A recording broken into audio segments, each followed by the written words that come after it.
Hi, my name is Samantha Nava, and this is my presentation for the Gait Development.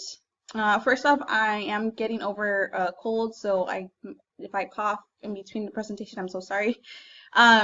Okay, so let's go ahead and get started with this. So the first steps that we all take, usually when children start taking their first step, they have a very wide stance, and that is to give them more balance. They also take small, short steps.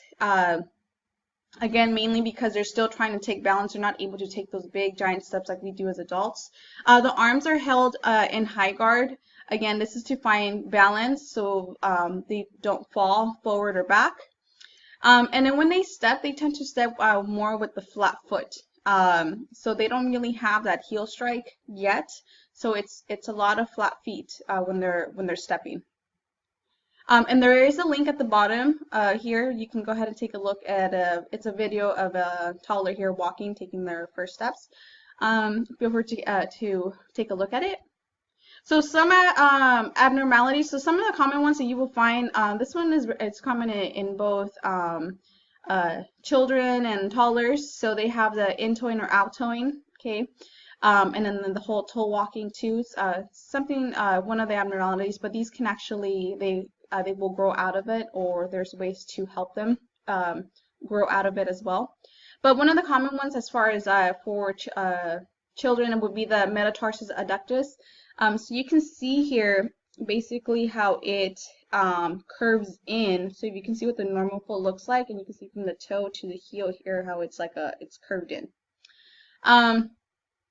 So moving on to childhood. So during this time, they still have the wide stance just for support, but they are a little bit more confident in their walk. So their arms are held more in the middle guard. They're not up so high.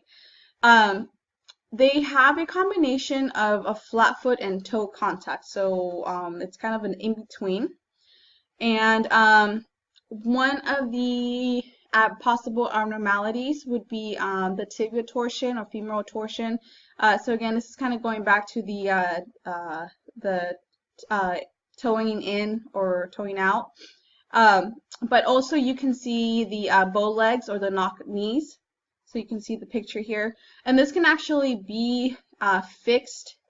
There's special ways to fix this that the doctors will help with that. Okay, so moving on to adulthood. So during adulthood, the base is about 2 to 4 inches from heel to heel. So during this time, the stride is increased, so there's no longer the wobbling or the short stepping anymore. The arms are down to the side, and they coordinate to the leg swing as well. And then you can also see the heel strike. So there's a heel to toe contact on this one as well. And then and then there's also more. You see more of the dorsiflexion and dorsiflexion of the foot as well. So it's no longer a flat foot. You kind of see this more going on.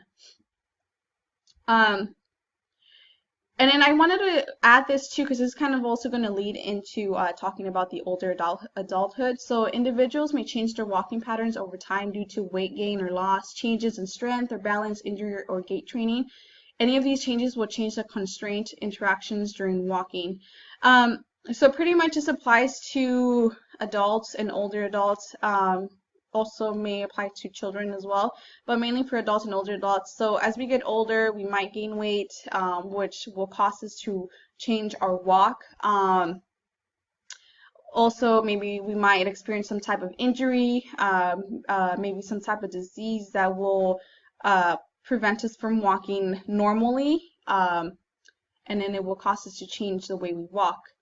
So going into gait abnormalities for adults here, we have the myopathic gait. So pretty much this definition here is straight from the Stanford of Medicine. So what they talk about here is pretty much the myopathic gait here. What happens is that the one side of the hip is dropped. So if you have weakness on one side, this will lead to a drop in the pelvis on the contralateral side of the pelvis while walking. With bilateral weakness, you will have dropping of the pelvis on both sides during walking, leading to waddling. So again, you are more waddle, your hip is dropped on one side compared to what this is what the normal person right here would look like. So moving on to older adulthood, again, this is actually, let me first talk about this first. Oh, actually, let me go back a little bit. I'm sorry. There is a link at the bottom that kind of really shows a great example of what the myopathic gait looks like. So feel free to click on that as well. For older adulthood, again, there's a link here as far as it shows what the walk of the older adulthood looks like. So when someone reaches adulthood, there is a greater outtoeing. There's also shorter stride length, and then there's also less pelvic rotation. But a lot of this kind of varies from older adults because, again, going back to the whole different type of injuries, maybe diseases, there's older adults that are really learning how to take care of their bodies, so they're not really faced with this when they reach that age. But again, it's it varies very differently. So one of the gait abnormalities here that would be a common one would be the Parkinson's disease. So the Parkinsonian gait, so pretty much what it looks like, they're leaning forward like a lot. So they're no longer upright position, they lean forward. When they walk, when they take their steps, it's they're shuffling and it's small, short steps. There's really no arm swings. The arms are pretty much just held here in the front. A lot of shaking in the arms and a lot of shaking in the head going on, and the body is trembling.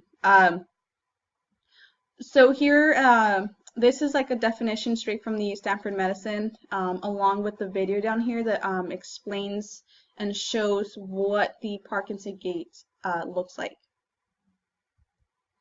These are the reference that I used. I used our textbook that we used during class, and as well as the Stanford Medicine. Thank you so much for watching, and hope you guys have a good one.